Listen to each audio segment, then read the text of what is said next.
շինարարությանը, ասում եք, որ տեխնիկական խոչընդոտներ չկան, այդ դեպքում ինչն է, հա, այս բանի ինչ արդյոք բանակցություններ են ընթանում եւ մյուս հարցը ի տարբերություն թրիփի Հայաստանից դեպի Ադրբեջան ու Թուրքիա ձգվող երկաթգծի մի քանի մասնավորապես Սիջևանի, Երասխի աղբյուրի հատվածները վերականգնելու խնդրանքով Երևան դիմել է ռուսական կողմին, արդյոք ՌԴ-ից արձագանք կա, սեր ցուցակի մասին էլ խոսեցիք, անվտանգության ԵՄ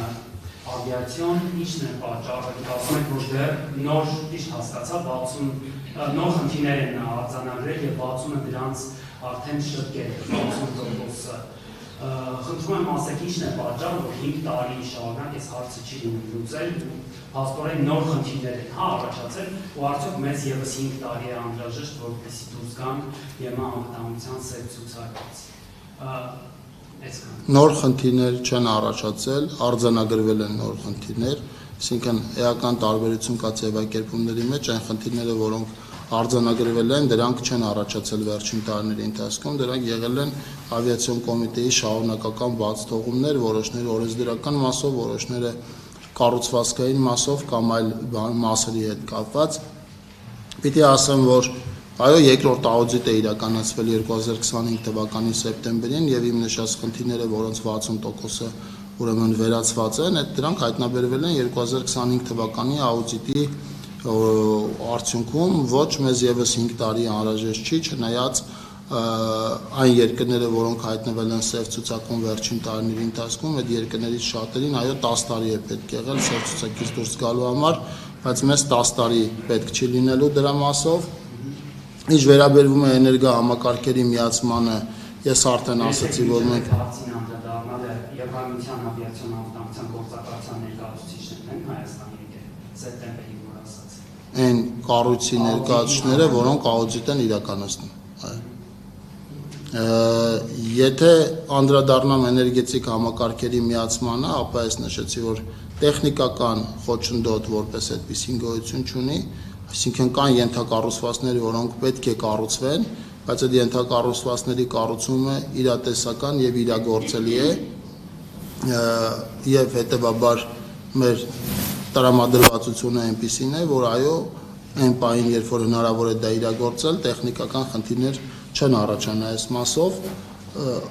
Երկաթգծի մասով ես 2 անգամ այդ հարցին պատասխանեցի, այո, աշխատում ենք ռուսական կողմի գործընկերների հետ եւ մեծ է հավանականությունը, որ իրենք կներգրավեն այդ հատվածների վերականգնման աշխատանքներում, բայց նաեւ գործընկերների հարցինի պատասխան ասացի, որ դեռևս վերջնական պատասխան չունենք։ Սեր ցուցակից դուրս գալու կանխատեսում կա մոտավորապես այս տեմպերով եւ դուրս գա։ Տեմպերը բավական արագ են, բայց կանխատեսում անել չեմ կարող։ 5 տարի եւս պետք չի գալու։ Իմիջիալոց, եթե անդրադառնամ դրան, ես կուզեմ մի հաստատական տվյալ նշել։ Ինչ խնդիրներ են տեխնիկական, որ չեն շփվել կամ նոր են առաջացել։ Արդեն ասացի, դրանք կա մի մասը կառուցվածքային ձևի փոփոխության պայմանավորված, մի մասը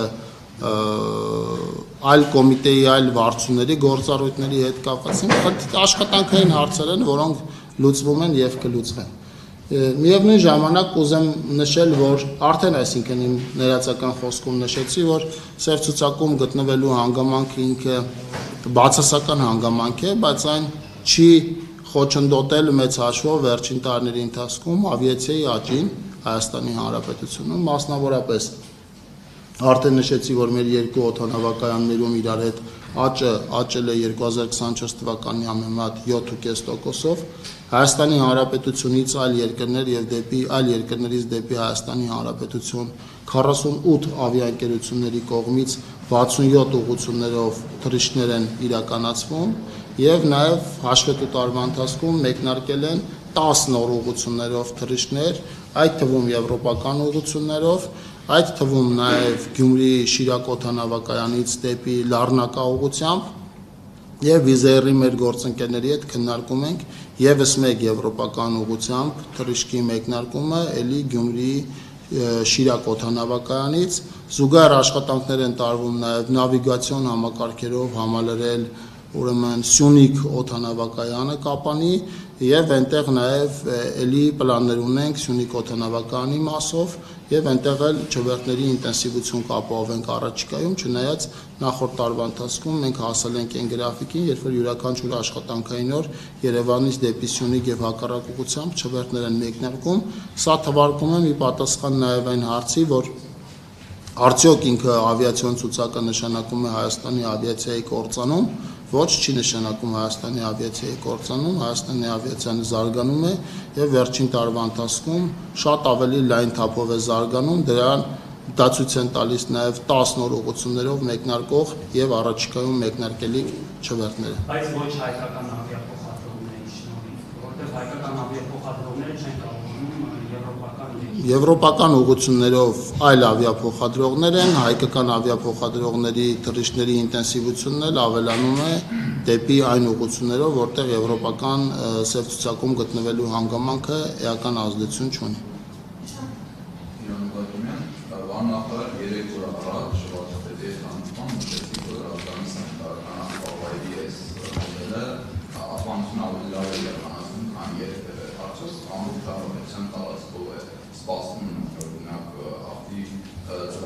Եվ վերամշակման ուղղությամբ եւ նաեւ բաղաշապատից հետո ունենալու այս տարի նոր խոշորացումներ։ Շնորհակալ եմ հարցերի համար։ Մենք նախորդ տարվա ընթացքում հունիսին կամ հուլիսին շահագործեցինք Կոտայք Գեղարքունիքի միասնական սանիտարական աղբավայրը եւ առաջիկայում կշահագործենք նաեւ փոխաբեռնման կայանները։ Այս պահին երկու մարզերի 17 համայնքներից 11-ում աղբանությունը իրականացվում է իմ նշած տրամաբանության մեջ, շուրջ 300,000 բնակիչ օգտվում է նոր աղբանության սիստեմից, նաև վարչապետին զեկուցեցինք, որ նախարարությունը ուսումնասիրություն է իրականացնում Հայաստանի Հանրապետությունում 4 առնվազն 4 նոր աղբավայրերի կառուցման մասով, բայց ուսումնասիրությունը վերջնական միջազգային կառույցների ներգրավմամբ ուսումնասիրություն ենք իրականացնում, մրցութային գործընթացը նախորդ տարվա վերջին ենք մենք հայտարարել։ Մեր տրամաբանությունը հետևյալն է, որ այո, Երևանը կունենա առանձին աղբավայր, որը կգտնվի կենտրոնական գոտում հանրապետության, կլինի հյուսիսային հատվածում աղբավայր, կենտրոնական հատվածում աղբավայր, այսինքն մյուս հատվածներում բոլորը միասնական ինչ-որ սիստեմով մի քանի մարզը գուցե իրար հետ մեկ աղբավայր կամ երկու աղբավայր եւ մի քանի փոխաբեռնման կայաններ այս տրամաբանության մեջ կունենանք հստակ աշխատանքային օրակարգ եւ կշարժվենք այդ օրակարգով արդեն ուսումնասիրությունից հետո։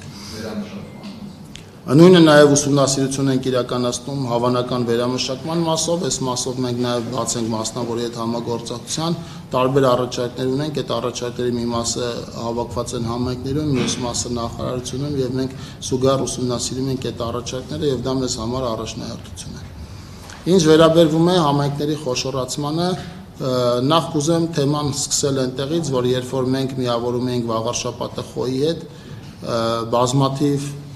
լրագրողներ մեզ մեղադրում էին քաղաքական նպատակներով սա իրականացնելու մեջ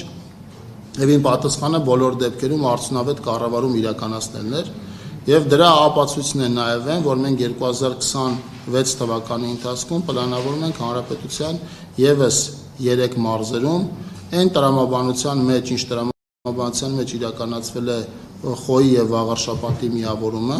այդ տրամաբանության մեջ իրականացնել համայնքների միավորում, ելի հիմք ընդունելով են, որ մեծ համայնքները իրենք ֆինանսապես ավելի կայուն, ավելի լավ կարողություններով համայնքներ են եւ այնտեղ ավելի մեծ ծավալով աշխատանք է հնարավոր իրականացնել, ինչպես տեղի մասնագիտական միջոցներով, այնպես էլ կառավարությունից ստացվող ֆինանսական միջոցներով, որովհետեւ նույն դոտացիայի բանաձևը այնպիսին է, որ ինքը խրախուսում է բազմաբնակավայր համայնքի գոյություն ունենալը։ Այդպիսի համայնքների միավորում նախատեսում ենք 3 մարզերում արդեն ասացի։ Ես մարզերը թվարկեմ, բայց համայնքները չեմ թվարկի, առաջիկայում դրա մասով որոշակիություն արդեն որոշակիություն մենք ունենք, հրապարակայնություն կապահովենք։ Խոսքը վերաբերվում է Սյունիքի մարզին, խոսքը վերաբերվում է Լոռու մարզին եւ Վայոց ձորի մարզերին։ Հիմնականում կմիավորվեն իրար գյուղական բնակավայրերից բաղկացած միավորված համայնքները եւ այս process-ը նաեւ շարունակական է լինելու, որովհետեւ մեր նախորդ փորձը ցույց է տվել, որ դա արդյունավետ կառավարման մոդել է։ Իմիջիալոց կմիավորվեն նաեւ այնպիսի համայնքներ, որտեղ համայնքային կառավարումը կեսից ավելի մասով կամ հիմնական մասով քաղաքացիական պայմանագրինն է եւ դա հստակ ցույց կտա, որ մենք չենք միավորում համայնքները այնտեղ կուսակցական իշխանություն վերցնելու մասով, որտեղ առնվազն այն ցանկը, որը կհրապարակվի, դուք կտեսնեք, որ այնտեղ զգալի հատվածում քաղաքացիական պայմանագիրը այսօր էլ իշխանություն է։ Մենք դա պլանավորել ենք այս փուլում իրականացնել մի պարզ պատճառով, որ 2026 թվականի սեպտեմբեր, օկտեմբեր եւ նոյեմբեր ամիսներին հերթական ընտրություններ են, սա ծախսային էական կրճատում էլ մեզ հնարավորություն կտա, իմիջիալոց մենք նույնը կանենք վաղար շաբաթում, բայց այնտեղ քանի որ համայնքի ղեկավարի հրաժարականով պայմանավորված վաղար շաբաթում արդեն արտահերթ process-ներ անցկացնելու անհրաժեշտություն եղավ, դրանով պայմանավորված մենք վաղար շաբաթի խոշորացումը բերեցինք ավելի առաջ, որովհետև ճիշտ չէր լինի հիմա վաղար շաբաթում ընտրվեր նախորդ չափով համայնքապետ, այսինքն նախորդ համայնքի կազմով համայնքապետ եւ համայնքապետը պաշտոնավար էր ընդամենը մի քանի ամիս եւ արդեն հոկտեմբերին կամ նոյեմբերին գնայինք նորից ընտրության։ Փորձելու ենք համատեղել հերթական ընտրության հետ, այսինքն այնտեղ որտեղ մոտ կլինենք հերթական ընտրությանը կամ կհասնի հերթական ընտրության ժամկետը, մենք կքննարկենք նաև ուրեմն համայնքների միավորումը, մասնավորապես այն բնակավայրերի մասով, որոնք հիմնականում կազմված են գյուղական բնակավայրերից եւ փոքր միավորներ են 6, 7, 8, 9, երբեմն 10 համայնքներից բաղկացած գյուղական։